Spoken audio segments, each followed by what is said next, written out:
안녕하세요, 레조노트입니다. 이번 영상은 인상 깊게 읽었던 다자이 오사무의 인간 실격, 그에 대한 이런저런 생각들을 나눠보고 싶어서 조금 가벼운 분위기로 준비해봤습니다. 책의 줄거리를 따라가는 리뷰가 아니라 중간중간 흥미로웠던 부분과 이어지는 생각들을 자유롭게 공유해볼 예정이니까요. 이런 식으로도 해석할 수 있구나 정도의 편한 마음으로 봐주셨으면 좋을 것 같습니다. 인간 실격이라는 책이 워낙 호불호가 심하고 감명 깊게 읽고 위안을 얻으신 분들도 있는 반면에 난해하고 불쾌하며 찝찝함을 남기는 그런 합리화로 가득 찬 책이다, 이런 식으로 표현하시는 분들도 굉장히 많은 것 같아요. 저는 이번 영상에서 이 책이 좋다 나쁘다를 얘기하기보다는 그저 제가 어떤 시선으로 인간 실격이라는 작품을 들여다봤는지 음악이나 미술, 비유적인 요소들을 다양하게 소개하면서 풀어볼까 합니다. 책을 읽어보신 분들이라면 더 이해하시기 편할 것 같고, 아직 읽어보시지 않은 분들이라고 해도 책 자체의 내용보다는 제 생각과 해석이 주를 이루는 영상이니까요. 가벼운 마음으로 주말 저녁에 술친구 팟캐스트 같은 느낌으로 편히 즐겨주셨으면 합니다.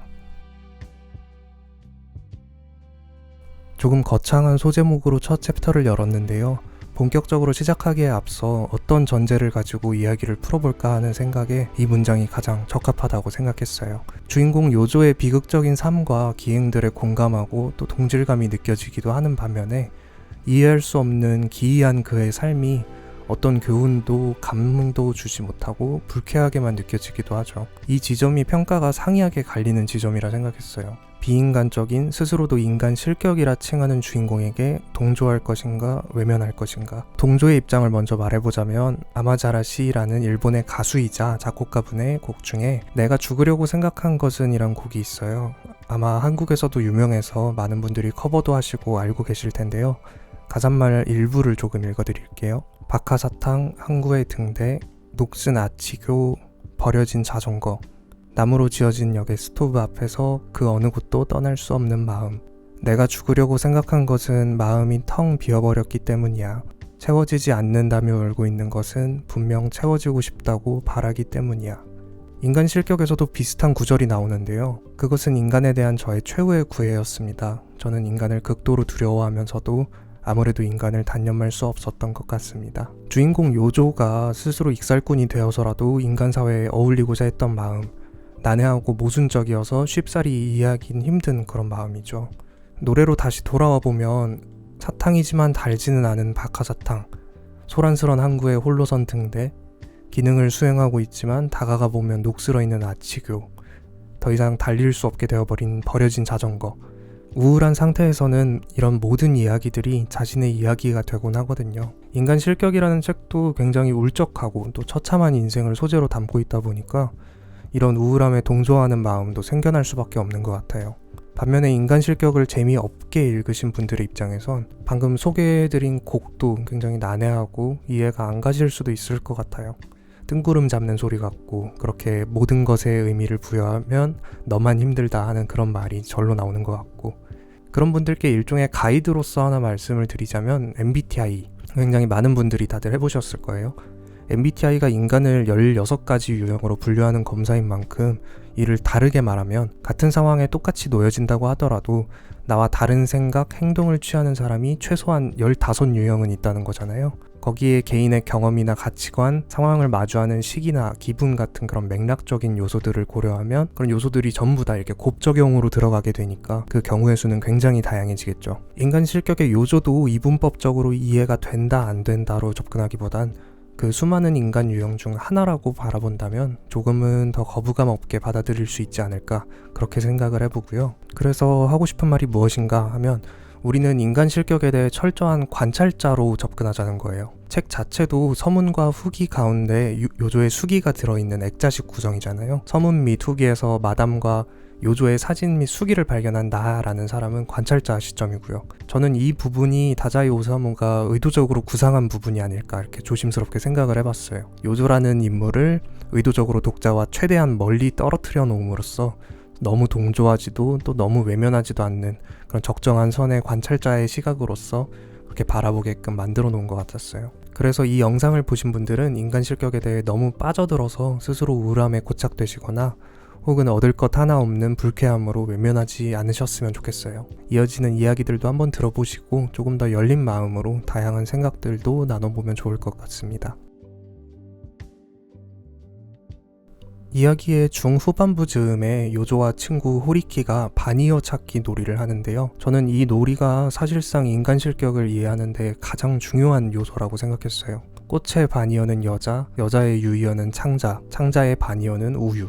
이런 난해한 선문답 같은 이야기들이지만 여자의 바니어는 남자, 검은색의 바니어는 흰색, 이런 이분법적인 흑백 논리가 아니라 그보다 복잡한 이해관계일 수 있겠다라는 생각을 심어주는 용도라고 할까요? 이후로도 요시코라는 순수한 여인과의 어떤 사건, 그 사건을 통해서 가장 치명적으로 무너지는 요조의 모습에서도 신에게 묻겠습니다. 무저항은 죄입니까? 인간 실격, 이제 저는 더 이상 인간이 아니었습니다. 이런 말들처럼 끊임없이 신뢰와 죄, 벌과 무저항, 인간과 다양한 요소들의 유이어와 바니어, 이해관계들을 규명하고자 했던 요조의 모습이 드러나거든요. 여기서 우리는 과연 인간의 바니어를 인간 실격이라 규정할 수 있을까요? 부끄러운 많은 생애를 보냈습니다. 저는 인간의 삶이라는 것을 도무지 이해할 수 없습니다. 소설보다도 유명한 첫 구절인데요. 도대체 이 부끄러움이 무엇을 말하고자 하는 걸까요? 바니어 찾기에서 호리키는 부끄러움의 바니어를 몰염치라고 표현을 하면서 요조가 몰염치한 인간이라고 그렇게 이야기를 해요. 일반적으로 사람들 앞에서는 그런 부끄러움을 이야기하는 거였다면 그 바니어는 몰염치가 아니라 당당함이 되었겠죠. 이 지점에서 부끄러움은 타인에게 보여지는 내 모습이 부끄럽다기보다 내가 내 스스로에게 느끼는 수치심에 가깝다고 느껴졌어요. 그런 생각에 이어지는 인물이 이제 한국인이 가장 사랑하는 시인 윤동주 시인인데요. 죽는 날까지 하늘을 우러러 한 점 부끄럼이 없기를 잎새에 있는 바람에도 나는 괴로워했다. 유명한 서시의 한 구절인데 윤동주 시인의 시들을 일제강점기에 빼앗긴 민족 정서, 그 과정에서 이제 유학 중인 자신에게 느끼는 부끄러움 등으로 해석하는 경우가 많은데 저는 조심스럽게 이념이나 사상, 시대적 시각에서 잠깐 벗어나서 문학적으로 두 부끄러운 청년의 입장으로 접근을 해봤어요. 우리는 종종 부끄러움을 느끼곤 하지만 그 원인이 자기 자신인 경우는 많지 않잖아요. 제 경험을 예시로 들자면 지금은 그만둔 전 직장에서 못된 상급자분들을 대하면서 참 나는 저렇게 되지 말아야지 그런 생각을 되게 많이 했거든요. 그런데 정작 제 아래로 다른 직원분들이 들어오고 하다 보니까 제 일이 너무 바쁘고 내 코가 석자다 보니까 저도 모르게 얄팍해지고 이기적이게 되더라고요. 그런 모습이 전 스스로에게 되게 부끄럽게 여겨졌어요. 마치 인간 사회에 만연한 익살과 위선을 알면서도 그 방식을 똑같이 연기하는 인간 실격의 요조라든지 자신에게 주어진 무력한 상황을 바꿀 수 없고 그저 자신에게 향하는 부끄러움의 화살을 계속 맞으면서 괴로워해야 했던 윤동주 시인이라든지 결국 이들이 말하고자 하는 부끄러움은 그런 것이구나 싶더라고요. 이런 시각에서 바라보면 부끄러움의 바니어가 몰염치라는 호리키의 말이 확 와닿는 거죠. 자신이 행하는 부끄러운 모습들이 부끄러운 줄도 모르고 타인에게 상처를 주고 또 그 상처들을 외면하고 자기 자신을 돌아보지 않는 염치가 없는 인간. 그리하여 스스로 인간의 바니어인 인간 실격을 선언한 요조는 체념의 어조보다는 일종의 해방으로 봐야 할 것 같았어요. 인간의 반대격인 실격된 인간으로 스스로를 정의하면서 더 이상 그런 모렴치한 인간을 연기하지 않아도 됐으니까요. 그래서 현대사회를 살아가는 우리는 이 부끄러움이라는 감정을 유심히 들여다보고 또 따끔하게 찔리기도 하면서 계속 의식해야 된다는 그런 생각이 들었어요. 그것이야말로 비로소 인간다운 부끄럽지 않은 하나의 존재로 떳떳해질 수 있는 방향이지 않을까 그런 생각을 했습니다. 요조에게도 사실 꿈이 있었죠. 화가가 되는 것. 자신의 연기를 처음으로 눈치챘던 친구 다케이치와 어울리면서 그렸던 도깨비 그림. 저는 책의 묘사라든지 언급되는 부분들에서 인상주의적인 화풍을 좀 느꼈는데요. 아메데오 모딜리아니가 언급되는 부분이라든지 마시다만 한 잔의 압생트, 저는 영원히 보상받지 못할 것 같은 상실감을 혼자 그렇게 표현하고 있었습니다. 라는 문장에서 연상되는 화가 압생트 애호가로도 유명했던 빈센트 반 고흐라든지 이런 부분들이 예술가로 성공하지 못하고 정신병과 가난, 비참한 말로를 겪게 될 거란 일종의 복선처럼 느껴지기도 했어요.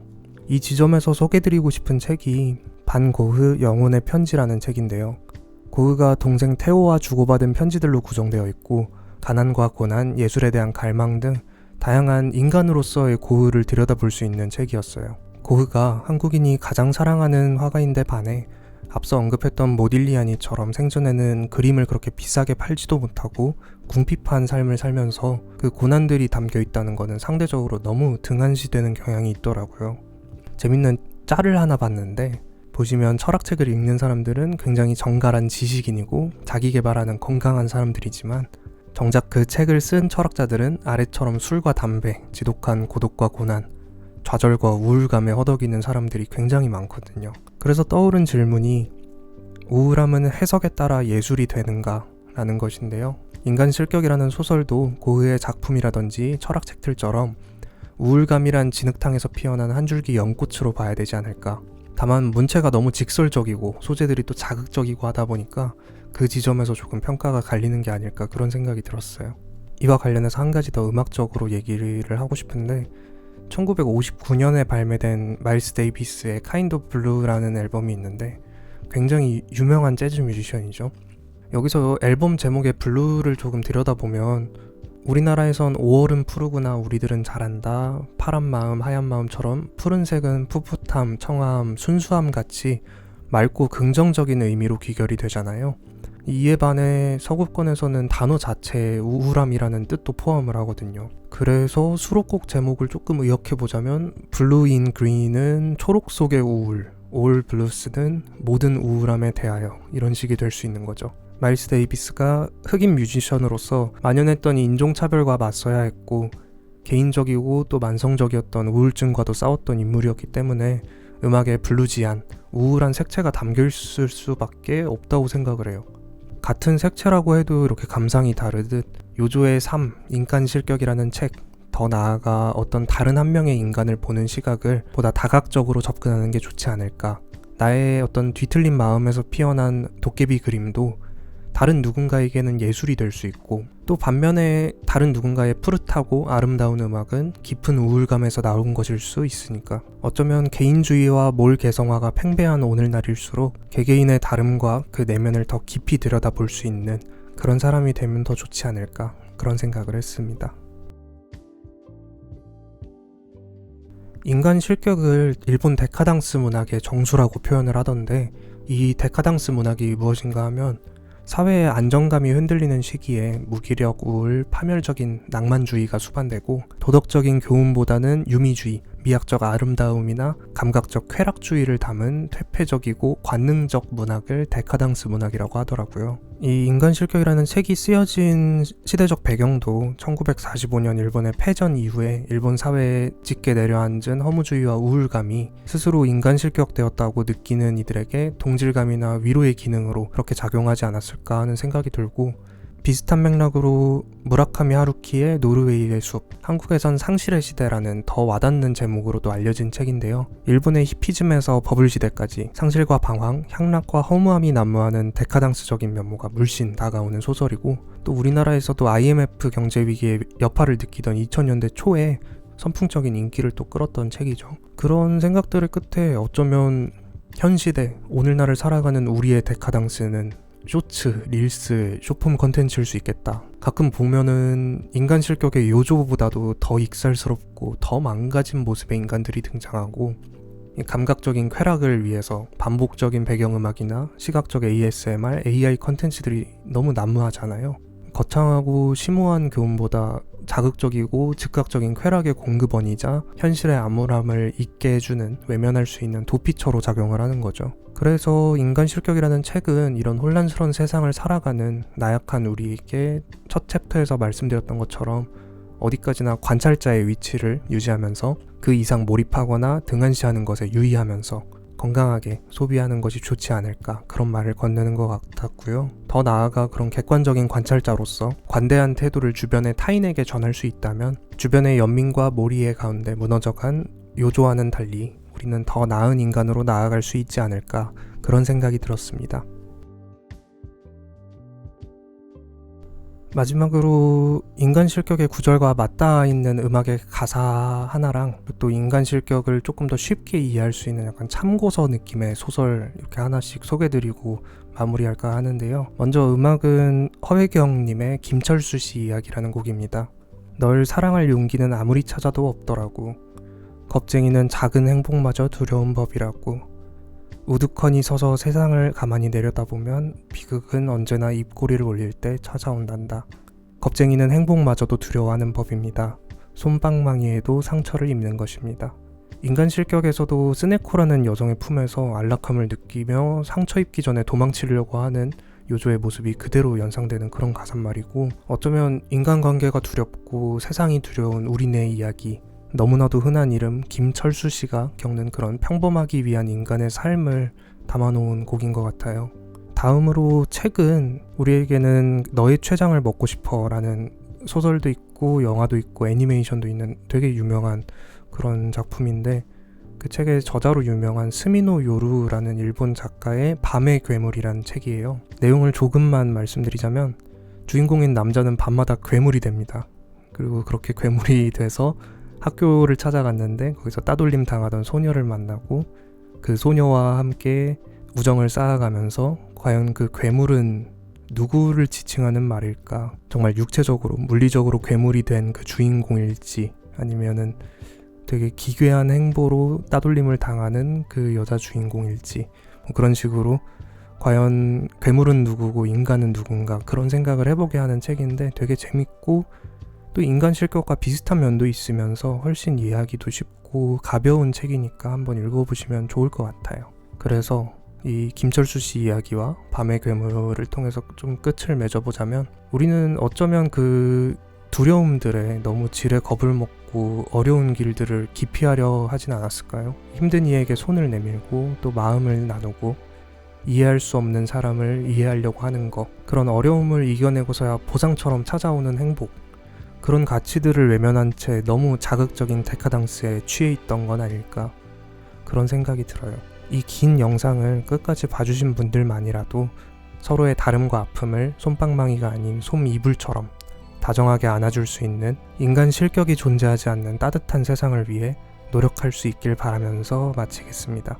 시청해주셔서 감사드리고 좋아요, 구독보다도 다양한 의견이나 해석, 생각과 경험들 자유롭게 댓글로 남겨주시면 정말 좋을 것 같습니다. 그럼 더 좋은 영상으로 찾아뵙겠습니다.